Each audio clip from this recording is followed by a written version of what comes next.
World Bank just announced that the Gambia's economy grew by 5.9% last year. 5.9% growth. And I want to tell you something honestly. Do you feel it? The United States grows at 2 to 3%, and the United Kingdom grows at 1 to 2%. So by that measure, the Gambia is outperforming some of the wealthiest countries on earth. Let me say that again. Economic growth is not the same as economy distribution. Yet, go to Sarakunda, go and talk to the traders and the mother buying food for their families, and the people sitting in the bantaba.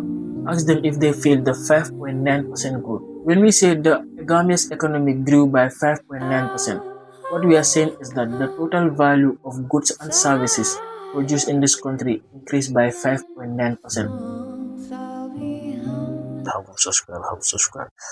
So my team gave me this to show me that many of you watching this haven't you subscribed. As you can see, I was waiting it. So please do us a favor, hit the subscribe button, and really help us grow the community and everything. And help us, grow a little bit. So hit the subscribe button. It only takes 2 seconds to do it. Only 2 seconds to just double tap, and done. Or just one tap. So please do it, and and I appreciate you guys. The World Bank just announced that the Ghanaian's economy grew by 5.9% last year. 5.9% growth. And I want to tell you something honestly. Do you feel it? Because I don't. And I don't think you do either. And today I want to talk about why. Because the answer to that question will change everything you see happening around you in this country. Let me lay out the facts first because I want to be precise about this. The World Bank confirmed that the Ghanaian's economy grew by 5.6% in 2024 and 5.9% in 2025. It's real. That is official. That is the number that the government and international institutions point to when they say that the Gambia is making progress. And on paper, it looks impressive because a 5.9% growth is actually higher than most developed economies in the world. The United States grows at 2 to 3%, and the United Kingdom grows at 1 to 2%. So by that measure, the Gambia is outperforming some of the wealthiest countries on earth. And yet, go to Sarakunda, go and talk to the traders and the mother buying food for their families, and the people sitting in the bantaba. Ask them if they feel the 5.9% growth. I guarantee you, almost none of them will say yes. And that gap between the number on the paper and the reality on the ground is exactly what I want to talk about. Why does an economy grow and the people living inside it feel nothing? This is one of the most important questions in all of economics, and the answer is both simple and sometimes deeply uncomfortable. Economic growth is not the same as economy distribution. Let me say that again. Economic growth is not the same as economy distribution. When we say the Gambia's economy grew by 5.9%, what we are saying is that the total value of goods and services produced in this country increased by 5.9%. Like the overall pie just got bigger. But here is the question no one is asking after the announcement. Is who got the extra pieces? Because if the economy grows by 5.9%, but 90% of that growth goes to the top 10% of the population, the remaining 90% of Gambians feel almost nothing. It's like their pie got bigger, but their slice stayed exactly the same.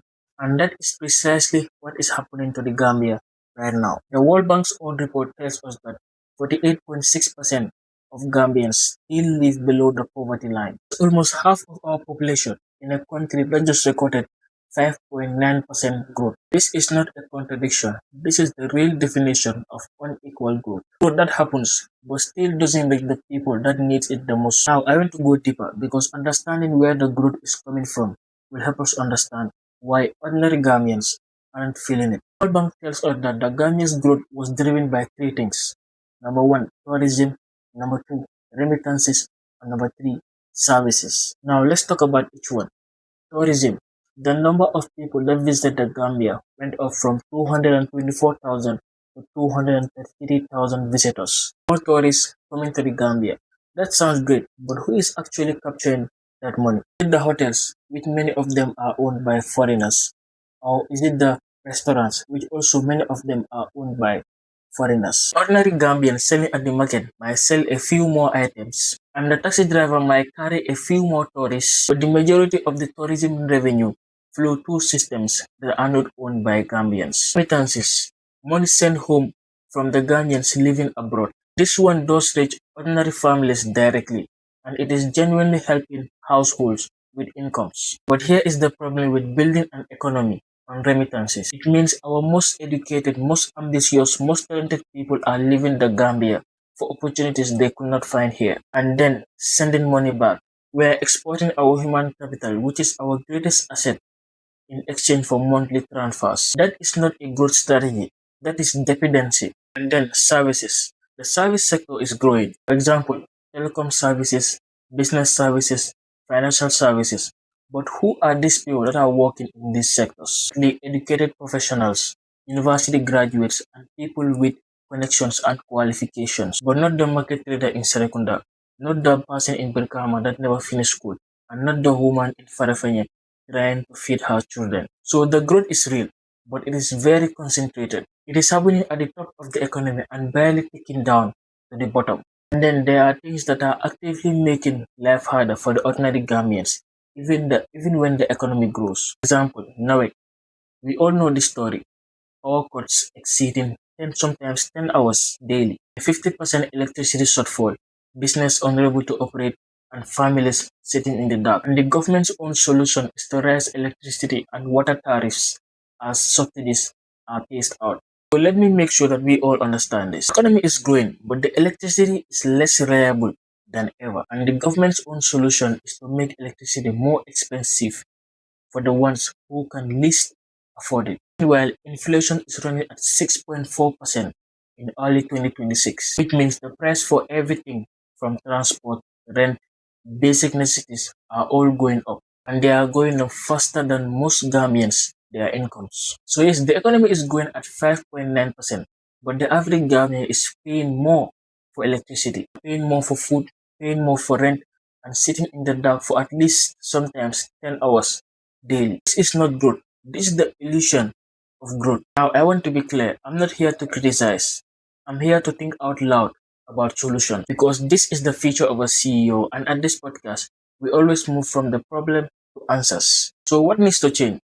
Firstly, is the growth needs to be more inclusive. The government needs to create conditions where small businesses, market traders, young entrepreneurs can all participate and benefit from the economic growth, not just large companies and foreign investors. Secondly, is electricity must be treated as a national emergency. You cannot build a private sector, attract investment, and grow small businesses in a country where the lights and the electricity goes for about 10 hours daily. NAWEC is not just an inconvenience, it is an economy handbrake. Thirdly is young Gambians needs to stop waiting for the economy to reach them. Start positioning themselves in the sectors that are actually growing. Tourism is growing.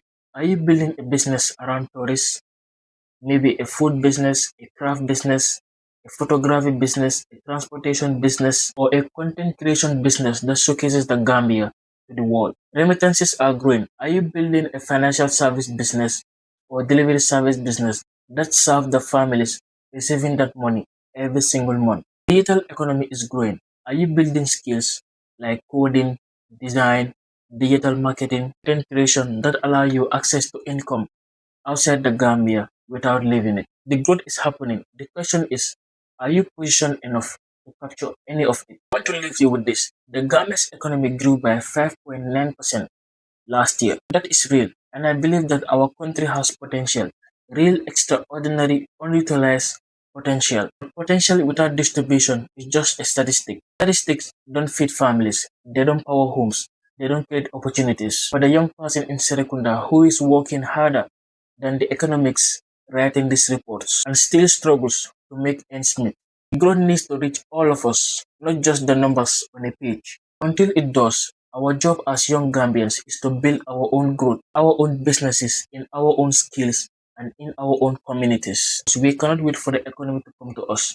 We have to go and take our place inside it. I'm Ahmed Nyang. This is the future of a CEO. If this episode made you think differently, hit the subscribe button so you don't miss any of our episodes. And the Ghanaian economy is growing 5.9%. I want to know if you feel that 5.9% in your daily life. I want your thoughts on the comment section. So you go to the comment section and write your thoughts about this episode, about the 5.9% growth, and I read everything personally. So thank you guys, and let's keep building.